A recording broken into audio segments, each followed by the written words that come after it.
This next series of videos is going to involve solutions. There are some properties that are affected when we add a solute, any solute, to a solution, and we're going to talk about some of these properties. So just as a quick reminder, when we talk about a solution, solutions can be any phase. You can have solid solutions, you can have liquid solutions, which is what we usually think of when we talk about solutions, and we can have gaseous solutions.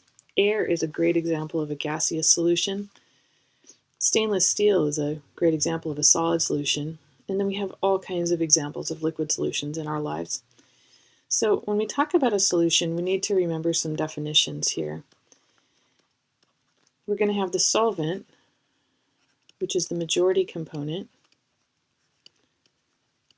and we're going to have the solute, which is the minority component. And you can also have multiple different solutes, as long as they all are, individually less than your solvent. Otherwise, one of them becomes the solvent. So the first property that we need to discuss when we're talking about solutions here is we need to talk about vapor pressure and what vapor pressure is before we go any further. So with vapor pressure, if you have a container, like maybe a water bottle or something like that, and you put some liquid in that container, and then you close the container. So let's say that's its cap. If you let it sit around and reach equilibrium, a certain amount of liquid will evaporate. Even though you are well below the boiling point, this is just a natural process here that is part of the process of reaching equilibrium, which we'll talk more about a little bit later on next semester. So the vapor pressure, if we think about this system of gas that's in here, in this gaseous system you have air, and then you have whatever I'm going to call this liquid A, whatever the partial pressure is of this liquid A that has evaporated in here. And we know from Dalton's law that our total pressure is equal to the pressure of the air inside the container and the pressure of any other gases that are present in here. So this would be our total pressure, which if this is at atmospheric pressure, which it should be because we haven't pressurized it or anything like that, then that's going to add up to whatever the total atmospheric pressure is on that particular day. Okay? So think about the nature of this liquid. If you have a volatile liquid, they evaporate easily.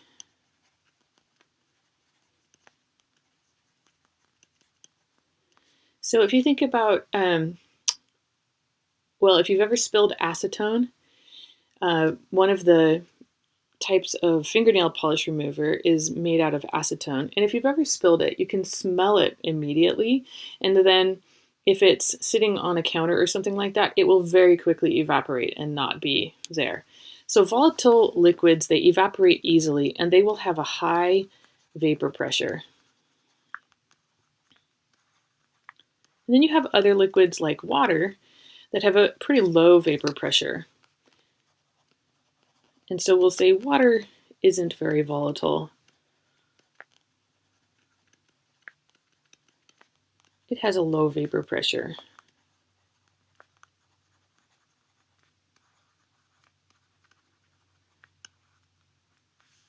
So when we talk about the volatility of the liquid, that's telling us how much the vapor pressure is, how much of that liquid is going to immediately evaporate into this enclosed space in the material. So any pure liquid is going to have a certain amount of vapor pressure naturally.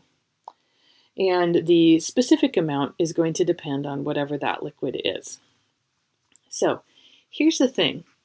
I said we were going to talk about solutions, right? Not just solvents and liquids. So here you have your pure liquid. Let's fix that there. and a certain amount of it has evaporated. And I'm going to call this P sub A because this is the vapor pressure of liquid A, and then this bubble here, this means that this is the vapor pressure over the pure liquid.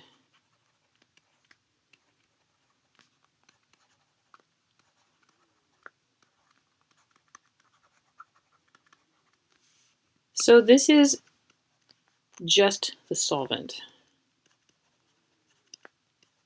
by itself, no solute. So if we start adding something to the solution now, we have liquid A. Maybe I better put this on the side.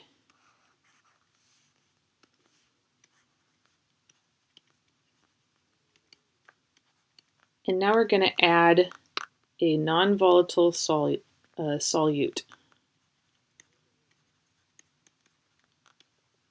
like table salt or sugar or something like that, something that's not going to make any vapor. So we have a certain amount of, this is our solute, right? So we add some of this. Now, this is going to affect the vapor pressure. We don't have any of this solute that is forming any vapor because we just said it was not volatile. But what's going to happen is that it's going to make it more difficult for the liquid A to evaporate. So over here I put, what is that, 7 little dots indicating my initial amount of vapor for liquid A. And now I only have 5 little dots here. And so this is intended to indicate that our new vapor pressure is going to be less than that vapor pressure of the pure liquid. This is called Raoult's law. And Raoult's law actually specifies how much our new vapor pressure is going to be reduced. And it is going to be whatever the mole fraction of our liquid is multiplied by our initial pure vapor pressure. So let's review mole fractions.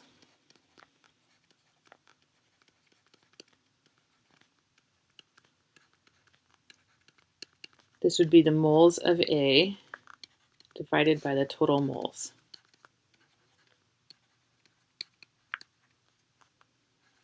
So let's look at a specific example. Let's say that we have 0.239 moles of some solute dissolved into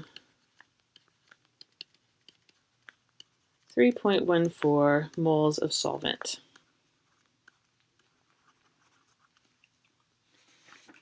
So let's calculate the mole fraction really fast. And remember that we are measuring what we want is the mole fraction of the solvent. Previously, we might have calculated the mole fraction of the solute, but that is not what we actually want to calculate for Raoult's law. It's always the solvent that we're going to be calculating the mole fraction. So we're going to set this up with the solvent moles on the top, and then the total moles on the bottom. So notice that your mole fraction is always going to be pretty high. It's going to always be, more than 50%, because otherwise our solvent isn't the solvent anymore. So if we calculate this out, this is 0.929, and we're going to keep 3 significant digits because we have 3 significant digits on the top and on the bottom. And it has no units because it's a fraction. Our mole units cancel out. All right, so let's say that our initial vapor pressure of the pure liquid was equal to 71.8 millimeters of mercury. What would be our new vapor pressure? So pause the video and plug these two numbers in and calculate them, and then we'll come back and do it together. All right, so this is a pretty straightforward calculation. We're just taking the mole fraction and the vapor pressure and calculating them by multiplication. We're going to keep 3 significant digits because we're using multiplication rules. So I get 66.7 millimeters of mercury for my final answer. Raoult's law is always going to result in a reduced vapor pressure, at least for ideal liquids, which is what we're going to be talking about right now. Now, Raoult's law is one of the first of our 4 colligative properties.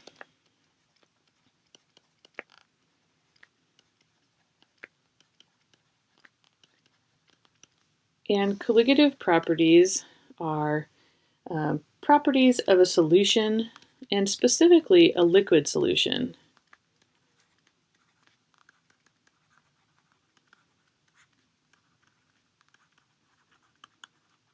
And that these properties are affected only by how much stuff you dissolve into the solvent and not by what the solvent is, or solute, I mean.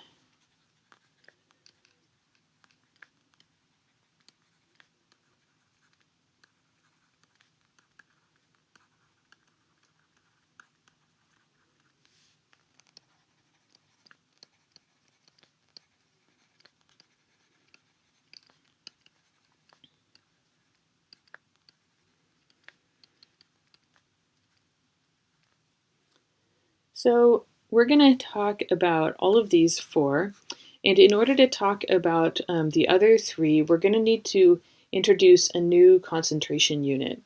And that new concentration unit is called molality. So it's not molarity, it's molality. And we use the symbol lowercase kind of cursive m. And this is defined as the moles of the solute divided by the kilograms of solvent. So just to contrast here really quick, molarity is defined as the moles of the solute divided by the liters of solution, the whole solution. So in the case of molarity, this is really useful when we are using volumes to dissolve like a mass of some specific solute into a total volume of a solution. Molality is really handy if you've weighed out your solvent. And so you can also weigh out your solute, and you have the capability of calculating mole fractions, for example, because you have moles of your solvent, if you want to, from that kilograms of solvent. So let's look at a very specific example really quick of just calculating the concentrations. So let's go ahead and do, in case A, we are going to calculate I'll just say calculate the concentrations.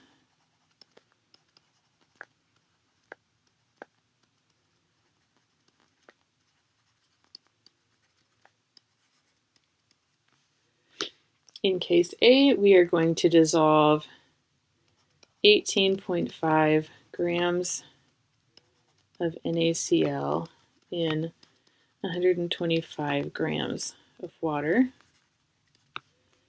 And in case B, we are going to dissolve 18.5 grams of NaCl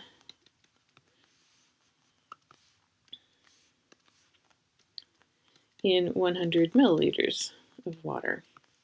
So usually, I don't know about usually, I think I will probably always specifically ask you for the molality or the molarity. But in this case, you can see that it would be more natural for us to calculate the molality in this first case because we have the mass of the water. Now, could we use density to calculate the volume of the water? Yeah, we absolutely could. But it is more natural for us to just do the easy thing. So we're going to calculate the molality in this first case. So the first thing that we need to do is actually calculate the moles of our solute. So let's go ahead and do that really quick. And if you need a review, pause the video and go and calculate the molecular weight and calculate how many moles from these grams.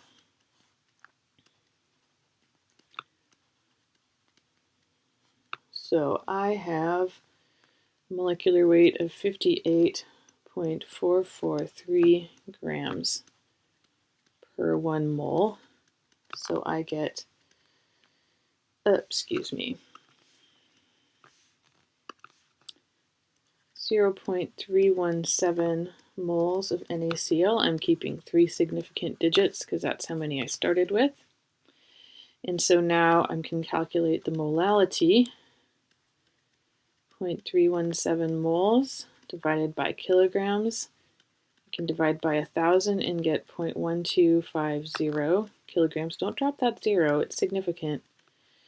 And then we're going to keep 3 significant digits and get an answer of 2.53 mole for our answer.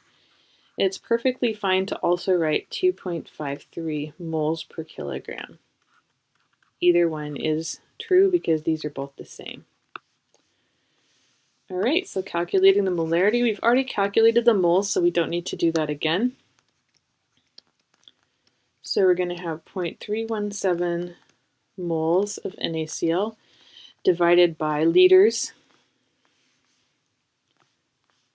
And I should have specified that this was liters of solution.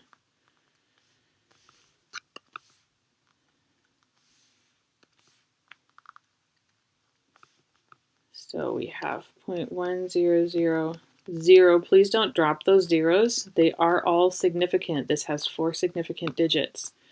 So we will have an answer of 3.17 molar, or you can write 3.17 moles per liter. Either way is the same. I find it more useful if I'm doing a calculation with this number later to leave my units in moles per liter or moles per kilogram so that I can cancel out moles or kilograms as the case may be, or moles or liters. But if you're just writing your answer, you can also just write it in molar units or molal units, and that would be your answer. So in the next video, we'll talk about our next 2 colligative properties because they kind of come as a pair. And for now, we have learned Raoult's law and a new molarity unit.